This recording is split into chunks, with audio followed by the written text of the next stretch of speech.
জানেন, খুব মিস করি ছোটবেলাকে। বিকেলে খেলতে না পারলে বিকালটাই যেন মাটি হয়ে যেত। ফাইনাল পরীক্ষা শেষ, তাই সকালে পড়া নাই। এত মজা কই রাখি। এই তো সময় নানু বাড়ি যাওয়ার। শীতের ভোরে ঠান্ডায় কাঁপতে কাঁপতে রস খাওয়া। রোদ পোহাতে পোহাতে কত যে ঠান্ডা তরকারি দিয়ে ভাত খেয়েছি, এখনো খাওয়া হয়। তবে সেই মজাটা আর নেই জানেন। যখন ছোট ছিলাম তখন ধৈর্য সহ্য হতো না, কবে যে বড় হব। আর এখন মনে করি, কেন যে বড় হলাম। ফলের দানা খেয়ে ফেললে দুশ্চিন্তা করতাম, পেটের মধ্যে এবার গাছ হবে। শুক্রবারে অপেক্ষা করতাম, বিটিভিতে সিনেমা শুরু হবে। আর সন্ধ্যার পরে আলিফ লাইলা। ক্লাসে বসে কলম কলম খেলা, চোর ডাকাত, বাবু পুলিশ, কত খেলেছি।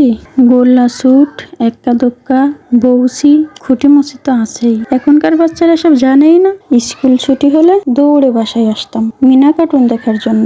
স্কুল ছুটির পর কটকটি, হাওয়াই মিঠাই না খেতে পারলে মনটাই খারাপ হয়ে যেত। হাতগুলো জামার মধ্যে ঢুকিয়ে বলতাম, আমার হাত নেই। ভাবতাম আমি যেখানে যাচ্ছি চারটাও আমার সঙ্গে সঙ্গে যাচ্ছে। ঘরের মধ্যে ছুটে যেতাম, তারপর কি দরকার ভুলে যেতাম।